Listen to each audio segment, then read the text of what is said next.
সন্দেশখালী কাণ্ড নিয়ে এবার প্রধানমন্ত্রী নরেন্দ্র মোদীর নিশানায় কংগ্রেস বামেরাও। আরামবাগের সভা থেকে সন্দেশখালী ইস্যুতে মুখ্যমন্ত্রী মমতা বন্দ্যোপাধ্যায়ের বিরুদ্ধে সরব হন মোদী। ইন্ডিয়া জোটের বৈঠক নিয়ে বাম কংগ্রেসকেও নিশানা করেছেন মোদী। বাম কংগ্রেসের নেতারা কি মুখ্যমন্ত্রীর কাছে জবাব চাওয়ার হিম্মত দেখিয়েছেন, প্রশ্ন করেন নরেন্দ্র মোদী। এর পাল্টা কি বললেন প্রদেশ কংগ্রেসের সভাপতি অধীর রঞ্জন চৌধুরী। মনোবীক্ষণ পলিক্লিনিক, চিকিৎসার জগতে এক দশক। এখন এখানে সব বিষয়ে ডাক্তারবাবু একসাথে তলায়। ফোন করুন 7477799515 এই নম্বরে। সন্দেশখালী কাণ্ডে কেন মুখ্যমন্ত্রীর কাছে জবাব চাইছেন না বাম কংগ্রেস নেতারা? শুক্রবার আরামবাগের সভা থেকে নরেন্দ্র মোদী বলেছেন, বাম কংগ্রেস নেতারা কি মুখ্যমন্ত্রীর কাছে জবাব চাওয়ার হিম্মত দেখিয়েছেন? আক্রমণ করেছেন ইন্ডিয়া জোট নিয়েও। मुझे सबसे ज्यादा हैरानी इंडी गठबंधन के बाकी नेताओं को देखकर होती है। इंडी गठबंधन के बड़े बड़े नेता संदेश खाली पर आंख कान मुंह, गांधी जी को जो 3 बंदर थे ना, उन 3 बंदरों की तरह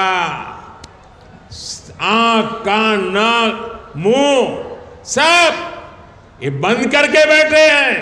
न जाने कहां कहां ये साथ मिलकर बैठकें करते हैं, लेकिन क्या लेफ्ट और कांग्रेस ने यहां की सरकार से, यहां के मुख्यमंत्री से जवाब मांगने की हिम्मत की क्या?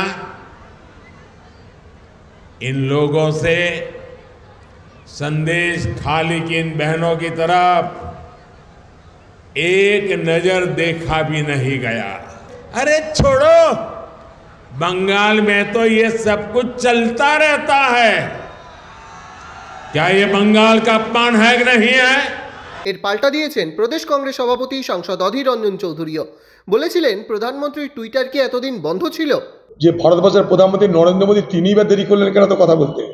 সন্দেশখালী ঘটনা তো আজকের নয়, তাহলে এতদিন নরেন্দ্র মোদী সাহেবের টুইটার বন্ধ ছিল কেন? এই নিয়ে এতদিন তো তার মুখ থেকে কোনো কথা বার হয়নি।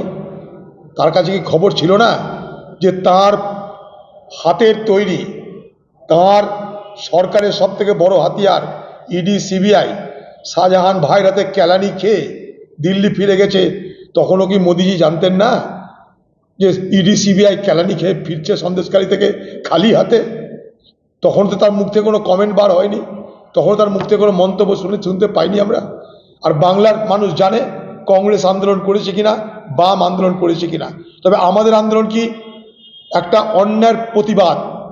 বিজেপির আন্দোলনের মধ্যে লুকিয়ে আছে সাম্প্রদায়িক বিভাজন করে ভোটের রাজনীতি। ফারাকটা এটাই।